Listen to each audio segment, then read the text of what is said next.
And I'm receiving a thumbs up back, which is my cue to begin the show. This is Asheville 8 Note, Asheville 8 parentheses PM Note, and I am Sam Irvin, your host. This is a live stream, a broadcast. It's available as a podcast now, where I have different Asheville musician guests on to chat for an hour and jam for an hour. I started it just to carve out time in my life to be creative for creative's sake, to build community, whether I'm meeting new people or like today, catching up with old friends, and also to practice all the connections in my studio. So in the tradition of the show, I'm going to check and make sure that I'm coming through, and I am. You guys can hear me, and that's nice. If you're watching this or listening to this anywhere else besides YouTube, please go over there and smash that subscribe button. Let's just give that a moment of silence for the part of me that's now dead. The part of me that never said that is dead. Or a new part of me has come online. That's probably, come online in a very real sense. So yeah, go and subscribe on YouTube. Check out the past episodes that I've touched up a little bit. So I go back and edit them and touch up the audio quality because I really want to provide a platform with high quality audio for my guests, like today's guests who are Placebo Eyedrops, a duo comprised of Homer Jenkins and Justin Lawrence, friends that I know from Moog. They're enjoying being recognized at the moment. I see you. And I'm very thankful for them coming on.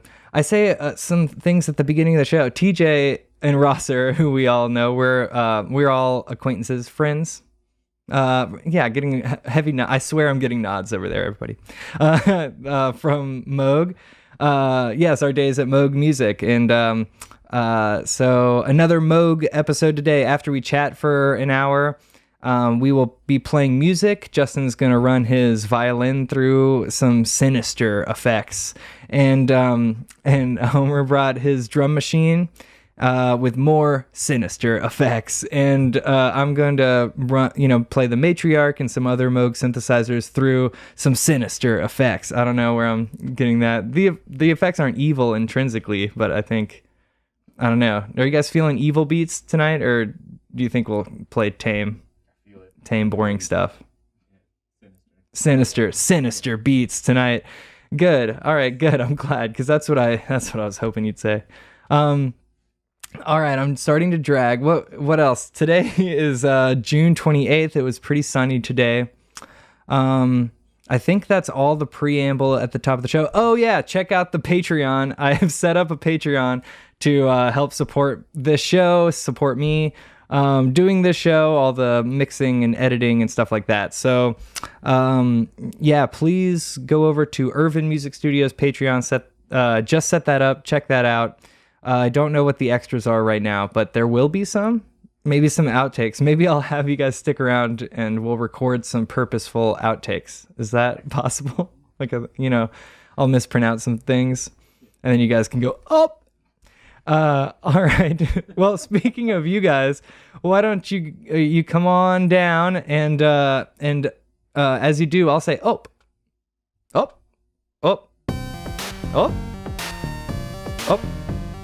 They're making their way across the studio, the obstacle course.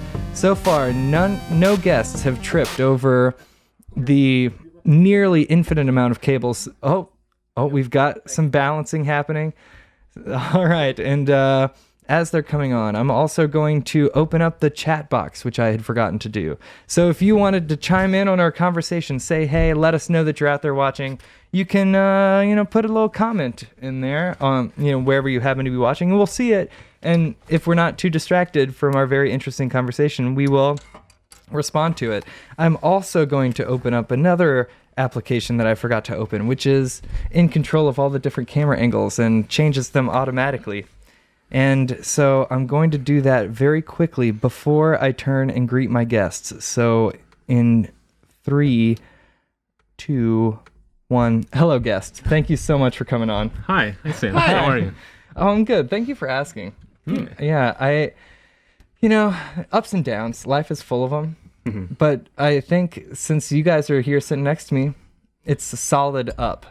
at the moment? I'm feeling that up. Good. Yeah. I feel it's up. good up. Good. I'm glad we're up. So nowhere to go, but down. No, we'll make. No, I plans. think I could be more up.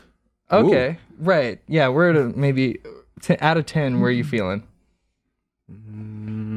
10. 10 is a big. I don't know what makes me feel 10 anymore. 6? 6? Yeah. Okay. Good. Justin? I'm at a 10.5 somehow, and I'm just feeling really bad about this. This is only going to go one way. That's somehow worrying to me. It's very concerning. All right, cool. Well, we'll watch the slow decline of Justin's mood over this interview. No, thank you. Together, you are Placebo Eyedrops. Yes. Yeah, correct. And it looks like you guys have put out a good amount of iterations of music. Like on the Bandcamp, it appears song by song, right? But it looks like you've released like 3 or 4 at a time. Yeah, and we the images are the same for like each session. So we kind of record each song, or I don't know, do we call them songs? Track? Yeah. I think track. Yeah, we record them track. each and then put them all out at the same time per session. And Gotcha. like they're grouped by image.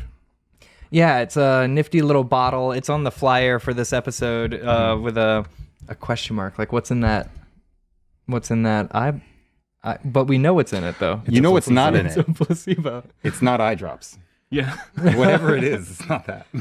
Oh, that's true. Yeah. Placebo. Now I'm really getting into it. I'm really thinking about it. We got you hooked. Because they are. But would you put them in your eye? You can't put them in your eye if they're not eye drops. Well, they're will. not eye drops if you don't put them in your eye. Right. Right. But Okay. they will make you think that you put eye drops in your eye. Because when you listen to this sweet goodness, you'll just cry. Oh, that's Adam. good. Yeah. Oh, yeah. Yeah. Just weeping. I was just have a weeping narrative. listening to your music. Oh, good. Yeah, I'm glad it moved you. Brought me so. down to like a 1 or 2. No, it's very interesting stuff. It's like I don't want to say like it's funny because it comes across as like lo-fi or like very like groovable beats and but it's not lo-fi at all. There's a huge spectrum of timbre and you're using sophisticated equipment and yeah, sounds good. How would you describe what you're going for and what's happening? How did it start? Where is it going? Well, originally it started as like you and me getting together and jamming just out of nowhere. And we had just done it a few times and decided, do we want to start recording this? And then we both said yes. And then do we want to do it without any edits? And we said yes. And then do we want to do it unplanned? And we both said yes. Like the whole plan was to make up music on the spot, no plan, no anything, just go, and no edits, and all the effects and everything you hear is live. So there's no real post happening other than maybe compression for listenability's sake. Yeah, we try to get it up to a level similar to other things you find on Bandcamp. So you don't like switch to our song and it's really quiet or something like that. Sure. Does Bandcamp not compress things in the way that Spotify and YouTube does? Do you know? I haven't looked into it. Yeah, I'm not sure about Bandcamp either. But I know I'm usually shooting for that sweet. What are you guys shooting for when you're compressing it, when you're limiting it down? Like -13, -14, somewhere in there? I don't have a number in mind. I just kind of put a simple compressor on it and move the threshold around and the ratio until it sounds like it sounds good. That's the good. That's what's important. I think. I was just watching an Andrew Sheps talk. Do you guys know that producer? No. That guy. I feel like now I'm about to strike out because I'm saying too many things that you're not relating to. But he, in his speech, talked about sort of repetitively. Honestly, his refrain was, "It only matters what comes out of the speakers," over and over again. Okay. Yeah. Talking about methodology and mixing. Oh yeah, I heard you talk about that last week. Yeah, that's right. Now I'm the repetitive one. It legitimizes. That's true, yeah. But Sam, it only matters what comes out of the speakers. It only matters what comes out of the speakers. I think I've heard that before. Wow. Brilliant. I saw Adam Neely's band on Friday, Sungazer. I wanted to Nice. see that. Yeah, they were sick. Yeah. Nice. They have it all. Costumes and dance moves. Have you guys taken this project out and played out yet? This is our most public appearance. Yes. Ooh, you're welcome, everybody. Yeah. We don't have tracksuits yet, but the closest we've seen to something that would be a good venue is a planetarium. We think we would kill on a planetarium setting. Yeah. Definitely. I could see that. Are there planetariums anymore? There's one in Burnsville. Is there? I know there's one in Chapel Hill. I'm very interested now. We need to go far for our shows. Yeah. Burnsville's like Two an hour locations. out from Asheville. Yeah. What am I missing here about placebo eyedrops? Well, so I think I got us really distracted when compression came up. Oh. But everything is done Let's see. We went over in real time. Well, yeah, it's mostly improvisational. Yeah. I try not to start with like pre-programmed sequences, and I do that kind of as we're going. We don't really have compositions per se. It's we've just kind of been working on listening to each other and playing together, and what comes out is placebo eyedrops. Absolutely. Yeah. And like even your rig has been like I brought up like, would you want to like make a board, like a tabletop almost that has the actual rig on it so that you can actually like just show up and plug in? Like, no, I don't really I want to set it up every time. And it's like the amount of gear that you bring changes, and like the types of gear you even bring changes too every time. Yeah. Almost every time. I like to switch that up, and the kind of setup and breakdown of it is part of the practice for me. It's like it's meditative too. Like the like monks who make mandalas out of sand and then the wind blows it away. I feel kind of like that when I'm setting up a chunk of gear when it's going to be there for only a few hours, I can absolutely relate to that. Yeah. I love tooling around the studio, like picking up or plugging in stuff, setting up a patch, and then tearing down that patch and realizing like, yep, there it goes. Yeah, never again. Yeah, it's kind of That's analog. It's kind of liberating in a sense that while you're setting it up, you don't really have to remember what you're doing because it's going to go away. You just kind of get in there and get in the moment and make the sound that you're feeling. Try to make the sound that you're thinking about. And if it's successful, good. If it's not, then it's something else that probably sounds cool. Yeah, I think your personalities persist, right? Through, listening from session to session, even if the sound, coloring is different. I mean, there's probably some shared equipment that is continuing on from recording session to recording session, but yeah, like the limitations of knowledge about the gear and certain choices, patterns of decision making and stuff, and the way that you listen to each other. Have you guys like gotten like what sort of progress have you made in terms of listening to each other, noticing things? Does anything pop out there? It's kind of like that gut thing, and it's definitely like an instinct. For me, I feel like it comes in waves where it's like we get into a frequency of like doing it frequently, and you reach like an escalation point where like immediately the first track that you make that day is like, oh, this is fantastic. Like being able to, from my perspective, it's a matter of like holding off for a long enough time, especially as a strings player. I think like maybe that might be something you can relate to, is like that idea of like, oh, I'm going to wait for that moment. There's that break when this big circle is about to come back around again, and I'm going to wait to jump on then. Those moments, as well as moments where like we're about to have a breakdown moment, or there's about to be like a huge shift in the song that I'm about to help, be a part of, or those like real tight ends, like when you finish a song like real quick together, like those things will come together real quick sometimes too. Yeah, it's nope, lost it. Oh, Outtake for you guys. Got it. Well, I do. Yeah, I guess familiarity with who you're playing with can definitely spawn. Here's another outtake because I forgot to turn off my HVAC. Let's give it a moment. Actually, I'm gonna use noise reduction, so I don't know if you guys will hear it, but It sounds really good. it's some bass for the interview. Yeah, bass drone.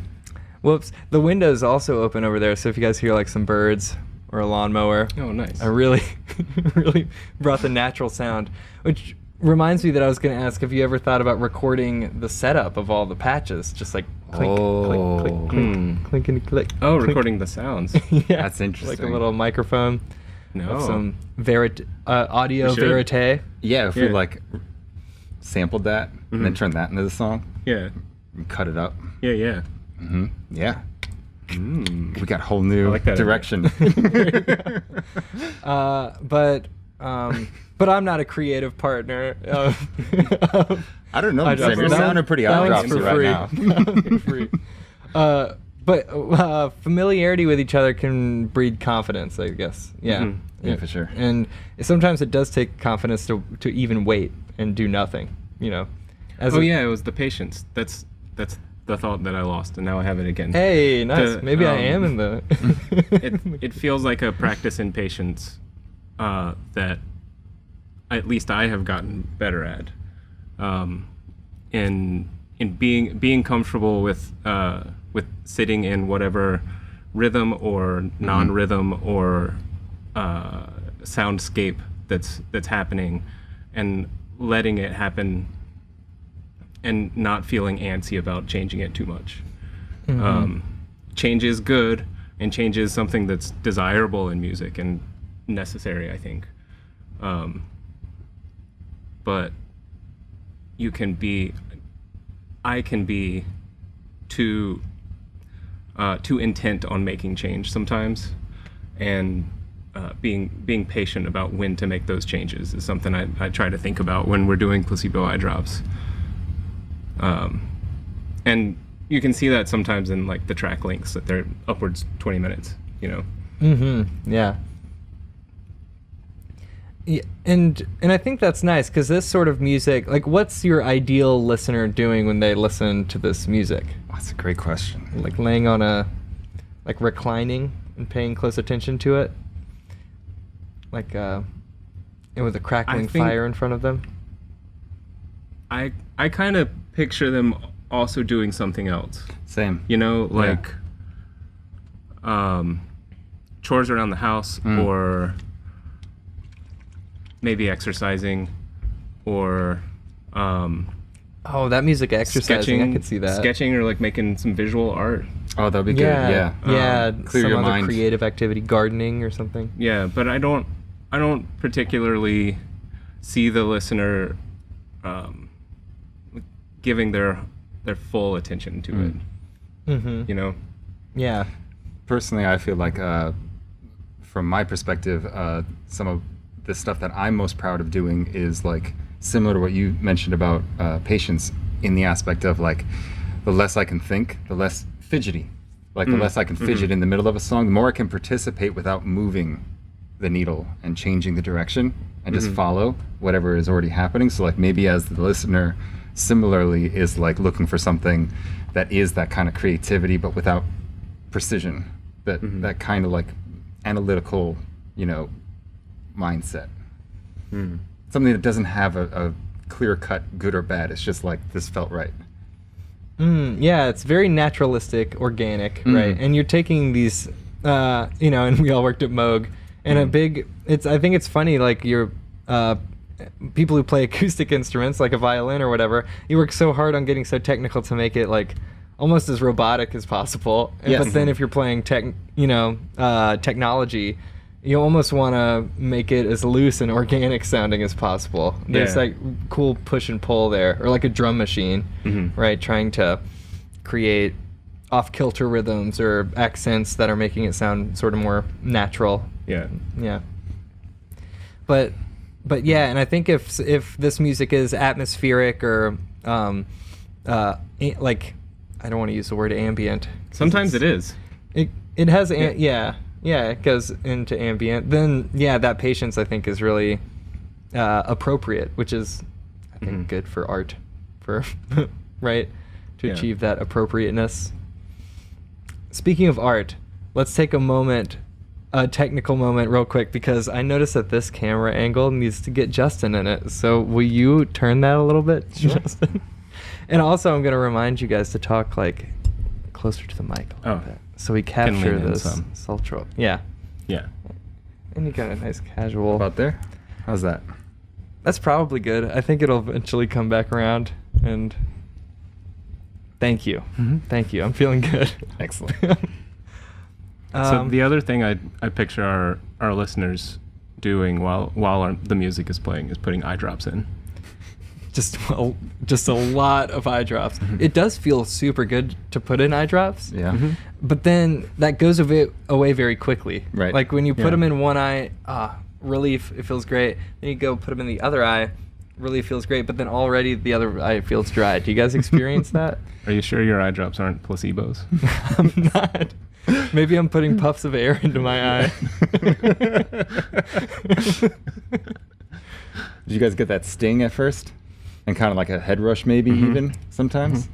You know, Have you ever had the minty eye drops? No. They're like the icy, they're in like a round mentholated container. eye drops, What? basically. Yeah. Freshen up my vision? Yeah. And then it's like wind in your eyes feels all minty. Yeah, those are wild. If we ever did anything live, we need to like do eye drops before every track happens. Yeah. Everybody They can do be some eye party drops favors too. Yeah. Hand them out.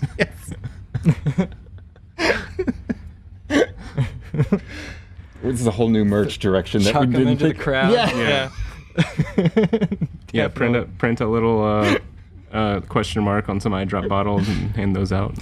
Better yet, have the guests come up like to the stage, you know? Like people will be like, put it in. Yes. I don't want to touch you. I just want you to drop me. Or like little eye wash stations, but you only get the water in the rhythm of the beat of the song. Oh, wow. The MIDI clock is feeding some. Oh, wow. Do they make those in Bluetooth? I don't know. You just like put them on like it's sunglasses. 2023. Right. That'd be cool. You know, I have never said it on camera before, but I will. I'll drop it right now. I put bleach in my eyes one time when I was younger. I had bleach in a Visine bottle. I think I was going to be putting ornaments on a backpack. Was what I said I had it in that Visine bottle for, and I, like to put it on a backpack, with some direction, and then I got it mixed up and I put bleach in my eyes. Yeah, it was brutal. I could like feel them melting. Yeah. Yeah. So those are sort of placebo, because they didn't. Did you have to go They weren't to the healing. hospital? I did. Yeah. Yeah. Then they gave me like a pain pill. What's the word that I'm looking for there? Like, pain pill, yeah. painkiller, Pain pill. eye drops. That did feel. They made it feel a lot painkiller eye better. drops? Yeah. It's So like another Painkiller eye very. drops. Ooh. Yeah. That's savage. That's for the savage version. Yeah. That's like Sinister. What's the movie in Vegas where it's like everybody doing a lot of drugs? Fear and Loathing. Yes. Yeah. Yeah, it's like that, but for your eyes. Ah, yeah. Yeah, that's the album for that. Painkiller. Nice. Pain drops. Painkiller eye drops. Killer eye drops. Painkiller eye drops by Placebo Eye Drops. Drop killers. Yeah. So can I ask what just to take us in a Wait, different I don't want to direction. go in a different direction yet. Okay, I have. no, I'm glad you caught me. Your bleach in your eye story reminded me. Okay, good. I had a high school teacher that was also my sister's high school teacher, and he used to keep eye drops in one pocket and fresh breath. The fresh breath mint drops in another pocket. Mm-hmm. And one time when my sister was in his class, he mixed them up and put the fresh breaths in his eyes. And Well, like right in front of the whole class. right in front of the whole class, and that's not that's not a fun place to be as a teacher, especially as a high school teacher. And it was funny. It was ahead of his time, though. He already had like the mint ready to go. I'm sure he's not blind now. No, he's not. That would be less funny. It would be. Yeah. But yeah. He's fine. He is fine. Okay, Yeah. now I can laugh. Yeah. Now I can feel free to laugh. I should have said he's fine before it was funny. Now he's dead and it's hilarious. Death by eyes. Death by minty eyes. So don't do that. Don't put fresh breath in one pocket and eye drops in the other pocket. Keep them in the same pocket. Yeah. Yeah, I think in general there's no real reason to carry around eye drops. Usually, most of the time. Maybe some people have some dry eyes. Keep them in that secure pocket. Like- That one place that's not like just your back pocket. Yeah. That you're just going to mindlessly reach for. Yeah. That's what I say. Maybe a sock. Now we're talking. That'll feel unnatural. Do you guys remember the guy who talked like this for the Clear Eyes commercials? Yeah, Ben Stein. Ben Stein. Yeah. Oh, Do you like yeah. that guy? I have red eyes, itchy. And he's on the beach. Wow, Yeah. that's impeccable. That's a good impression. Yeah. He's got like the watering can, right? He's the Bueller guy. Bueller. Yep. He's Bueller. the leader. Anyone? Oh. And he also Anyone? had that TV show, Are You Smarter Than Ben Stein? Win Ben Stein's money. Oh, that's it. Yes. It was really good. And he'd get all mad whenever someone would be smart enough, and then he'd have to open the safe. Yeah. It's a good show. Yeah. I hadn't thought about that in a while. I just remember Ben Stein from the Casper movie. He was in the Casper movie? Yeah. Oh, cool.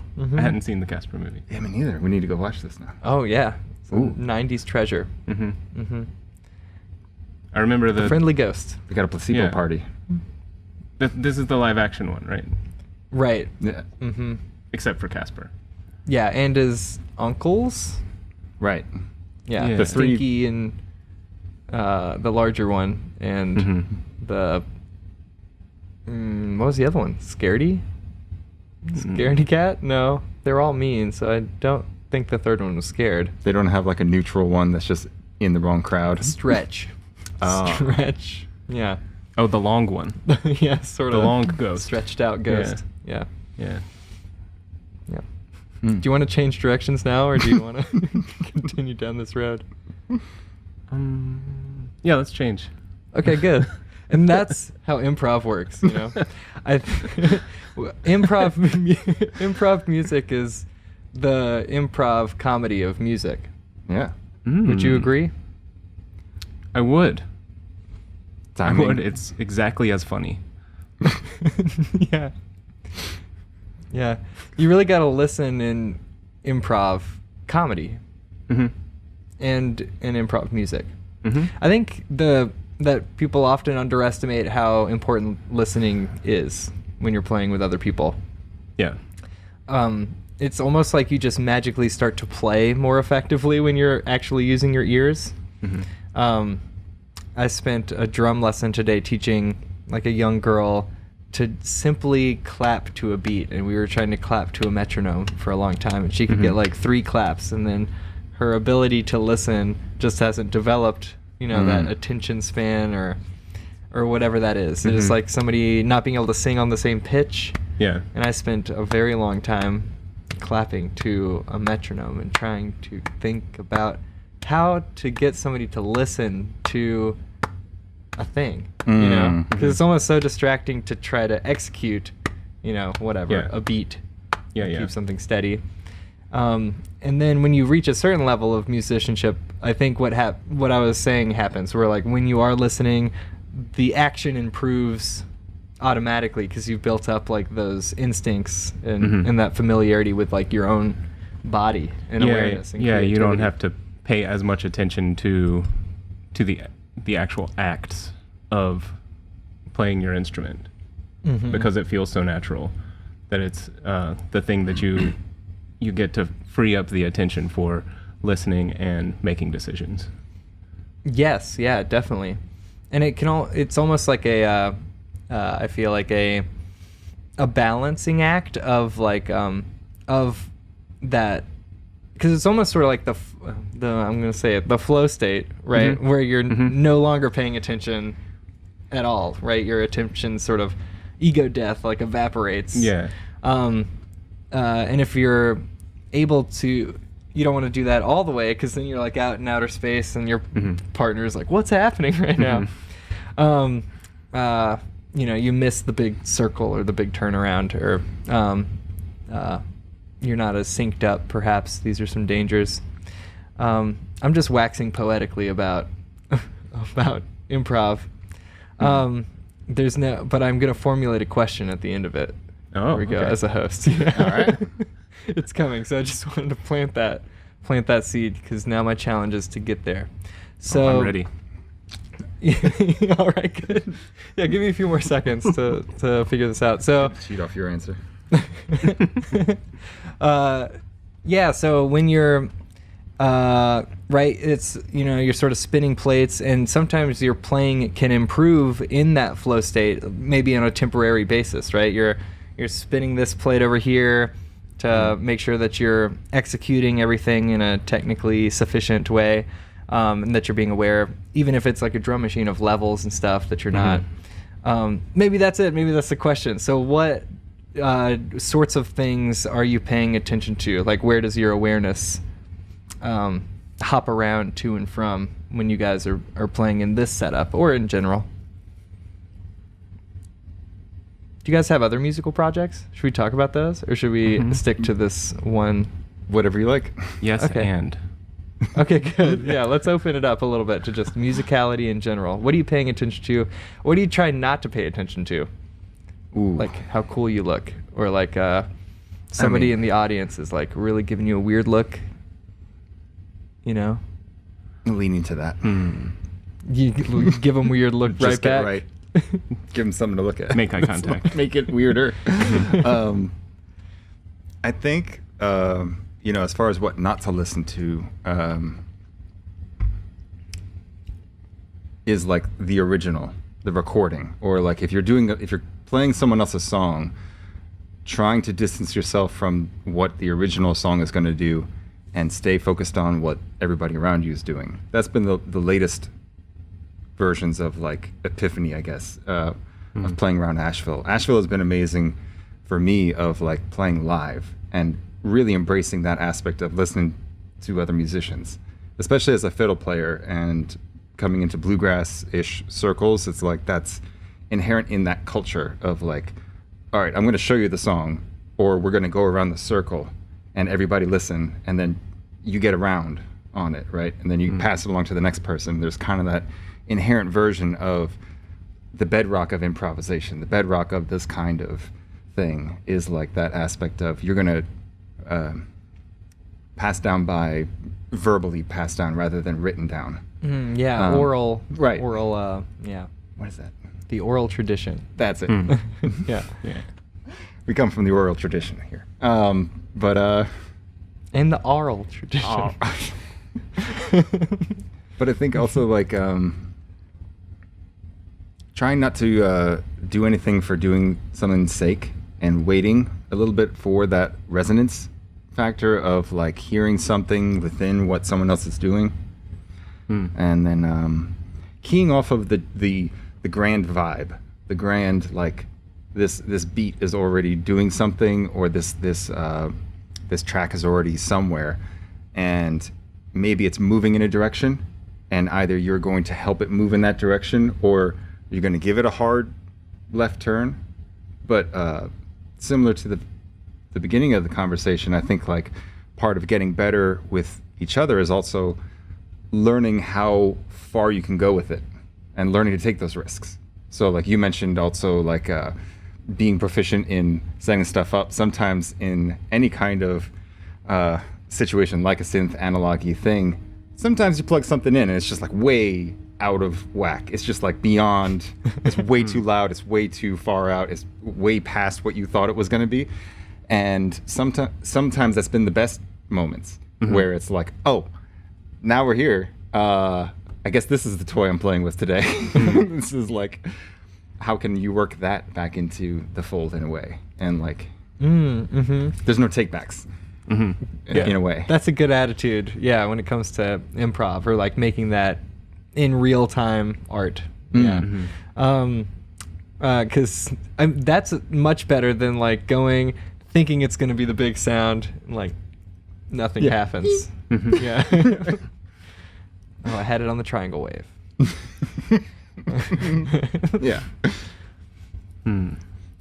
When I'm listening and paying attention, especially in this setting, I'm trying to think about balance and and not having something stand out for too long. And usually, and this kind of goes back to, I guess, my instruction in high school of when your part comes in, you play it loud and then you back off a little bit. You know what I'm talking about? Yeah. I try to do that with the sounds, with the parts in a drum machine, or when a synth or a sequence comes in. I try to bring it in and have it be obvious that there's this new thing happening, but then like try to fold it into the fabric of whatever else is going on. And trying to make it fit with what other people are doing too. And then if it doesn't fit, then being okay with giving up on it. You know what I mean? Like, try a thing, I think it's going to sound cool, and then it might sound a little bit cool, or it might not, and if it doesn't sound that great, then it's okay. It's okay for it to go away. To let it go, yeah. You can't be too precious about anything, or like a perfectionist, I think. Yeah, Definitely. Yeah. And so I have a pretty decently long background in percussion and playing drums. But getting onto a drum machine feels like it's freed up that attention for decisions, because I'm not having to pay attention to how my grip is or how even my strokes are. I'm just paying attention to levels, and I'm changing them with knobs and where in a rhythm. So I can think about the rhythms a little bit more than I can when I'm physically playing drums. And I can play things on a drum machine that I can't physically play. That I might be able to with enough practice, but I can think of a rhythm and it can be there if I know, where in the subdivisions the steps need to be or whatever. Yeah, some paradiddles that are like way too fast. Yeah. Or in between awkward things in a drum set that you can never sort of do. Yeah, or 5 things at once. Yes, right. Yeah, that's interesting. 'Cause as a percussionist, I think the role is often very, especially like a trained, like maybe you were in concert band or marching band and stuff like that. You're doing the same thing for a very long time. And so I could see how like just holding down that beat, that's sort of like the part of playing drums that I'm working on, because I'm so impatient. And I'm, just playing that beat. That's all that's called for. That's all I should be doing. Yeah. But I really want to switch it every 2, every 2 measures or whatever. I feel when I'm playing real drums, since I've started playing drum machines and synthesizers, I'm more okay with just laying down a beat and sitting on it. Because I felt the same way, where like I would get impatient or have an attention deficit with whatever rhythm I'm playing on the drums, and I want to put a fill here now, and I want to put add another wood block or something. But because I have this other kind of rhythmic outlet and creative outlet through rhythm that isn't physical drums, when I play physical drums, I'm more into the feeling of just doing something with my body repetitively and as accurately as I can. Yeah, because that accuracy has like there's an infinite amount of accurate that you can get, right? Yeah. Well, but we can't. But we can't. Yeah, right. There's never any perfection. Yeah. There's that groove. You can just get halfway there, over and over. Yeah. Yeah. The only drum machine I have in here is the Drummer from Another Mother. Oh, yeah. Yeah, from Moog. And it lacks, and, I can't set up a bunch of different rhythms or subdivisions or do anything just one cool. voice, yeah. Yeah, just a mono drum machine. It makes a lot of cool sounds, and it makes sounds that you can't really make with other drum machines. Yeah, for sure. Definitely. Good for recording and stuff. I've been putting off the drum machine. It's on the list, but sort of down the list. Yeah, that's fair. Yeah. What is on your guys' list? What any equipment that would be relevant to this group that you guys would love to, that are saving up for? You want some pedals? Oh God, I need some pedals. So many pedals. So the original pedal board that I was using when we first started playing was like the first pedal board I ever made, and it was like just all the pedals I owned. I just put them all on there, and then got a power supply that could handle it. And then since then, I've pared down to like from something like 16 pedals to 6, and that's like my travel rig for other projects. And it's cool to have that constraint, but at the same time, for what we do, it's like, oh, I miss being able to just like set up pads, and now instead of actually playing things, I'm just turning knobs. Maybe similar to what you were describing of like removing the actual mechanical body part thing and turning more into like I'm constructing a side part. And now, we got into a pattern for a while actually, where both of us would make some sort of like a drone-ish kind of thing and have like a live-ish thing. At one point when there was less automation, I think there was like one moment for the songs. I don't remember when exactly it happened, but it was nice. Are you using a loop pedal?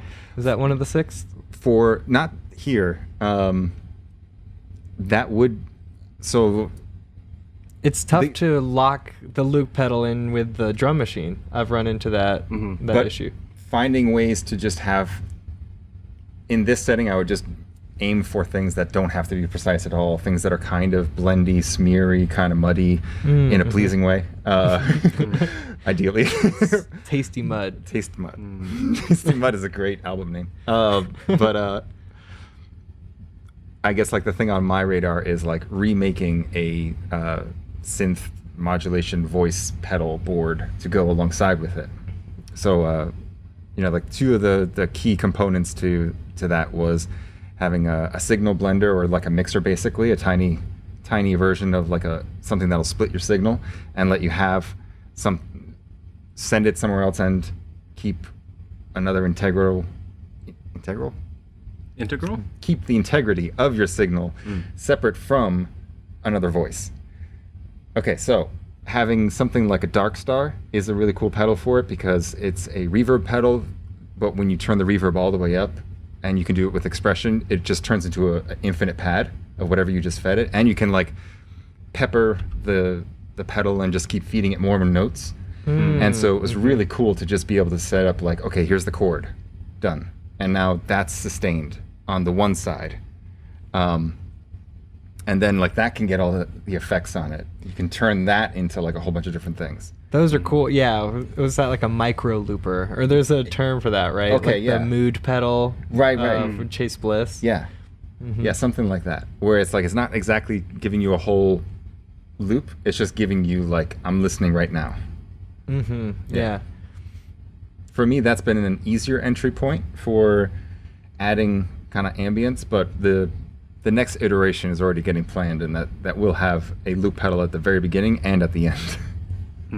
So like be able to feed the machine more bits and then warp it later, and then also capture all the warps at the end too, and keep that going too. Would you want to be able to clock, to use like to sync up our loops and sequences? I've never had something that had that capability or taken advantage of it, really. Like all the stuff that I have that does have that capability, like all the Moog synths and everything, is like I never actually connected things well enough to start taking advantage of that stuff. I should, but having said that, with the loop pedals and stuff, it would be really cool to like start checking that out. eventually. Yeah. Because they have to be out there, right? Oh, I'm positive. I mean, I'm not much of a gearhead, but I expect there are loopers that sync to something, right? Yeah, I mean, my head rush supposedly does it, but I haven't done that yet either. Now, I sent the clock to it from something, but I think it was from the first firmware on the Matriarch, and also Pro Tools' clock. The clock was shifting around, and it gave me such a headache that I have trauma from it. Even just thinking about it, I'm starting to sweat. I was like, what is happening? Called Sweetwater. Was on hold for not too long. Sweetwater's okay. But that's a pretty expensive one. The Boss has a great looper pedal with a MIDI input in the back, so I'm sure that clocks. Yeah, not the 505, but the level down from that's just got like the little 2 pedals. Yeah. Oh, right. Forgetting what that is. A loop station? Yes, yeah. I think so. It used to be the LS RC20 or something. Yeah. I don't know. Is it worth Googling? Nah. All right, we'll not. get back into it. That's something to look into, maybe. Yeah, and just forevermore, like, always looking for the next effect loop pedal that'll let you do something crazy that you've never been able to do before. Small tricks like being able to have 2 LFOs, like the magic that brings up and stuff like that. Yeah, having stuff rub. Yeah, and I finally see what you're saying now after that explanation. You were talking about building your own pedals and making mults and splitting one off. So what you would want to split off is to be able to continue to play, right, but not affect the Dark Star. Right. Or vice versa. Right. Yeah. Feed stuff into the Dark Star and then stomp the switch and stop feeding stuff into that, so you're feeding stuff into whatever else. Right. Yeah. Keeping the integral the integral integrality of the sound. Yeah. Zach Downs and I did a improv project called Dino Birds, and he's on the drums and I'm on the guitar, and we sequence using so I'll throw a bass synth thing on the grandmother and he'll have a mother as well making weirder ambient stuff over it, or some very fast repeating sequence. So all of that is very clocked in, because with him on the drum set, everything, he's sort of, I think, the powerhouse, and then I'm the melodic voice, and so everything's really beat oriented and a little less color oriented. But I do love setting up just a bunch of drones. Right. Right on. Once I just took all the Moogs in here and put them on the same note and had detuned it, Nice. Yeah. It was just the phasing. Yeah. It was nice. What about you, Homer? Any toys that you dream of? Yes, I would like to have something that's like a DFAM but without the sequencer on it. And I want 8 just of them. One button. What? It just makes a sound. Yes. Yeah. And then so I have a Arturia BeatStep Pro, which has 8 drum trigger outputs, and then it has a drum sequencer on it. So you can play 8 things like those 8 things are a drum machine. 8 things that have trigger inputs. And I would like to have more flexibility. Like this drum machine that I brought, the hi-hat's always the hi-hat, the kick drum's always the kick drum. You can't make the kick drum voice sound like a hi-hat. So if I'm feeding the kick through a delay and I want to morph it into a different sound, morph it through a tom sound and through a noisy sound and then end up on a hi-hat sound, I can't really do that. I like the picture that you're painting there. Yeah, that's cool. So I would like 8 Werkstatts. Full spectrum, Werkstatt would work. But I kind of want them smaller. So I don't know what those I haven't really gotten into maybe Eurorack stuff. There's probably Eurorack modules out there that do this, just like drum voice or whatever. Yeah. But it also might be a design project. We'll see. I like the idea of all the work shots lined up like a file cabinet or like a sort of note card With drawers. Yeah, like you like pull them out. Yeah. I'd like that too. So like when you want to change it, you have to, or Yeah. yeah. With the sound effects, definitely sounds good. The vertical seems more Star Trek to me. Definitely. Yeah. Not this one. Yeah, yeah. And then I think the other thing I'd like is more portable like cases. Like maybe a rack. You know, like you've got your Mogurfogers in a rack. I don't have the sides of it though. Oh, okay. Yeah, so they're not mobile. They're far from mobile. There's Gotcha. so many cables in the back of those. I would love to redo those with what are those cables called where it's one big cable that explodes into Oh, like a bunch of- snake? A snake, Yeah. yeah. But Yeah. yeah, just some more mobility stuff, or even better, like redundant gear. If we're dreaming big, Right, Yeah. right. Yeah, Yeah. But In Wait. NASA, they call that baby fat. really? Yeah. Nice. Like if you make like a rack for like a bunch of tools, you make like a few extra slots. Those are your baby fat. Oh, that's beautiful. So you're gonna grow into them Yeah. oh, Yeah, nice. or out of it. I don't know. Yeah, was that? I haven't delved into the Eurorack stuff yet. That's another part of like I feel hesitation about it because I like the flexibility of pedals, like guitar pedal style effects, and I know you get flexibility with patching and with Eurorack stuff, but there's just something about screwing it into a case and saying this is the place that it's here until I get a screwdriver and change it. That makes me feel like I'm locked into something.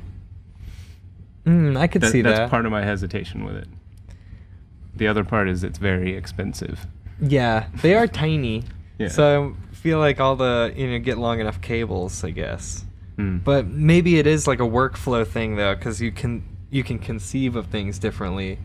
I feel that regret with my pedals laid out in the way. Like in theory, they're sort of modular, but I need a couple more patch bays to get it to where I can slip everything into Right. whatever else. But then that's just a gigantic Eurorack Right. Yeah. system.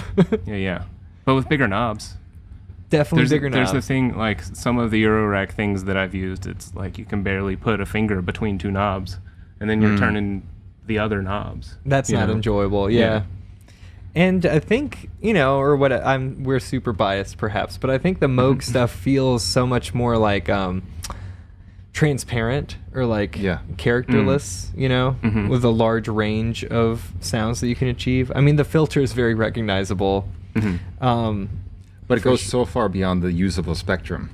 Yeah. Like the fact that like all the knobs go so far beyond what standard pedals would let you have, lets you just carve out your own version of. You get to reinvent where the sweet spots are for you. You get to discover where that is, or you could just go with the basic and just like funnel it right into where that stuff, the wobble wobble. Yeah.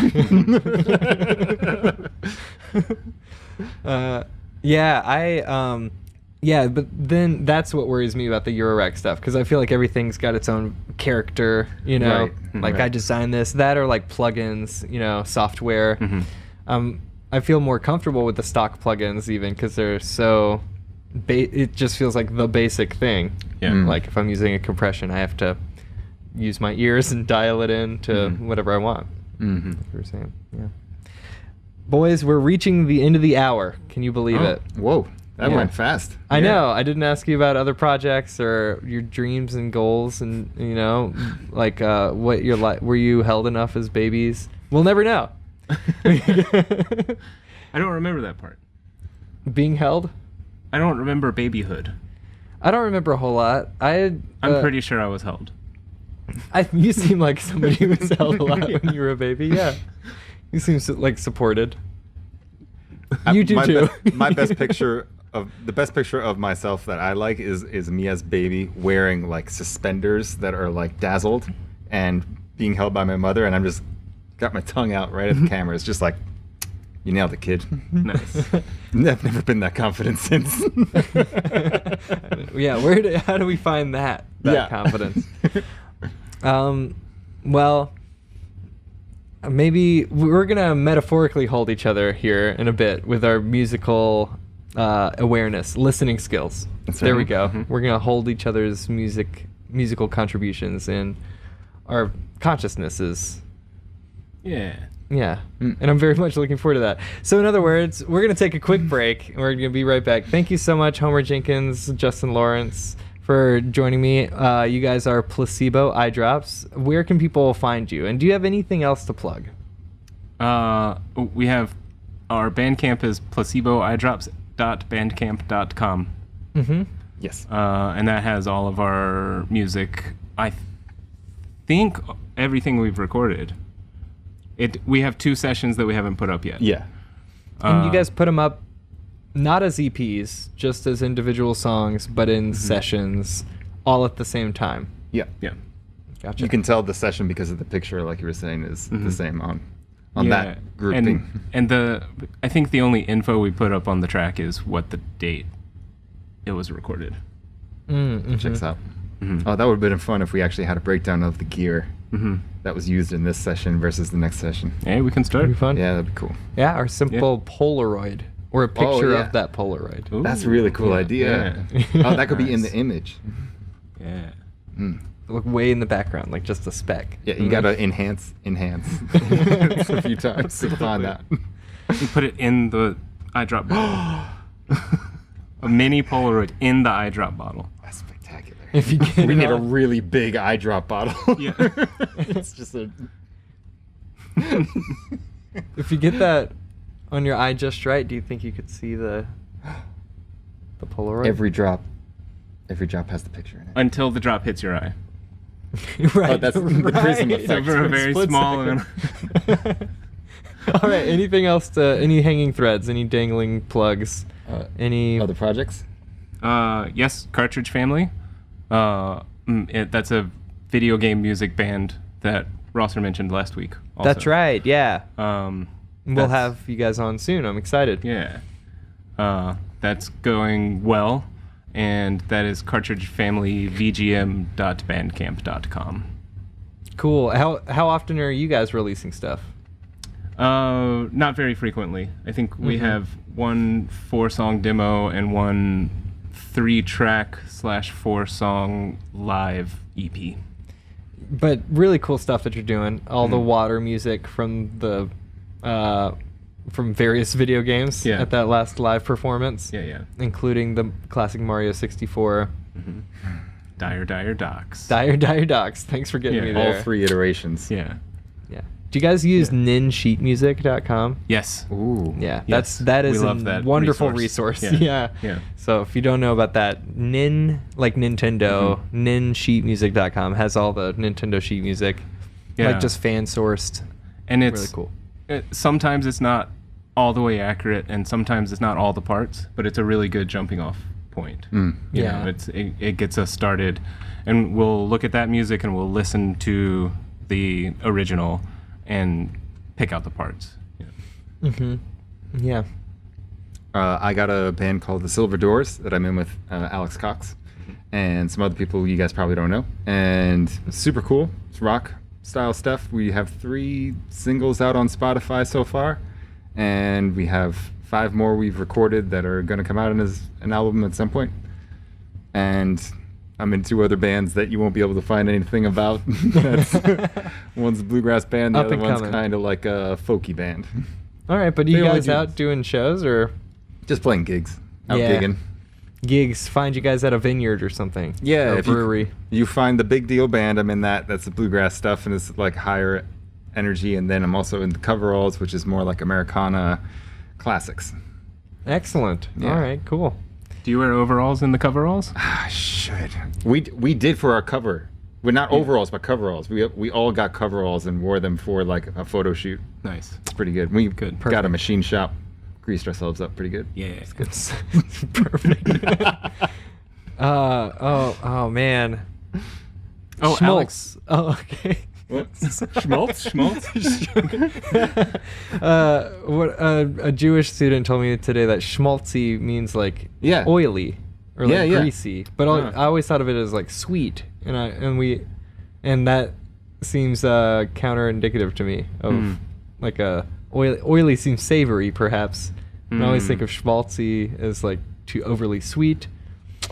Just wanted to throw that out there. I'm sure you guys were looking schmaltzy, and my violin teacher used to say that to me, is like, make it schmaltzy. And she meant like, make it more like, gaudy, like really go for it. Really like add a lot of vibrato, a lot of like swells, a lot of like changes in the dynamics. Yeah, it's like, the cousin of nostalgia, or like, really throw bring some fat in that pan. sentimentality. Some fat, yeah. But I always thought about it as like a sweet fat. I don't know. Guess it depends on how you make it then. Is it to describe food that's oily? Schmaltzy? Yeah. I don't know. Let's Google it. I interrupted somebody. Was this worth it?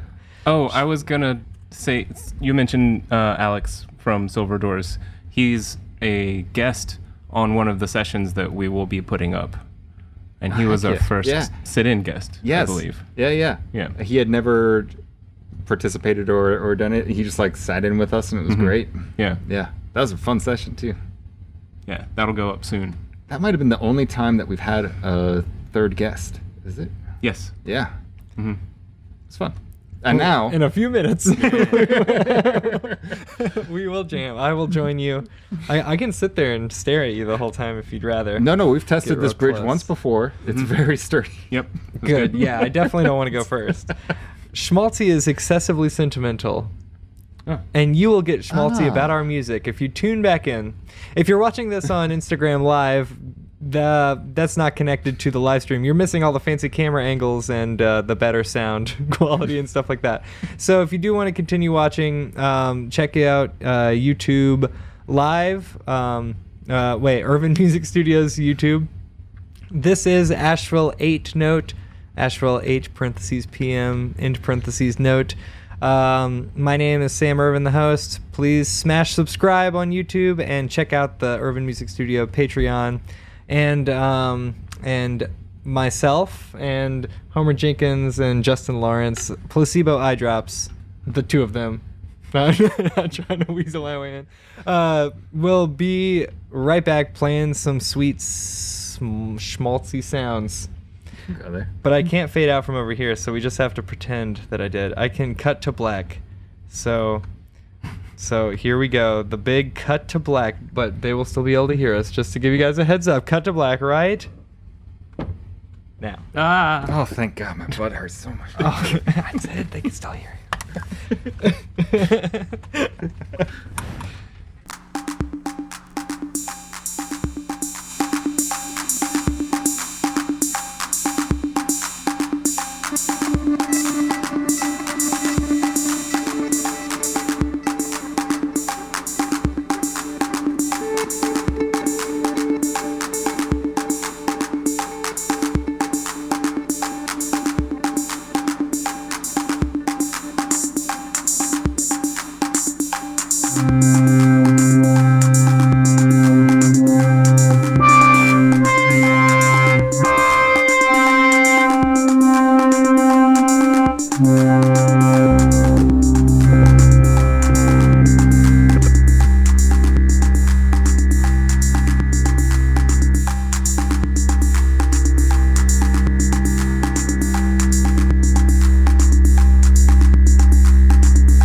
Bye.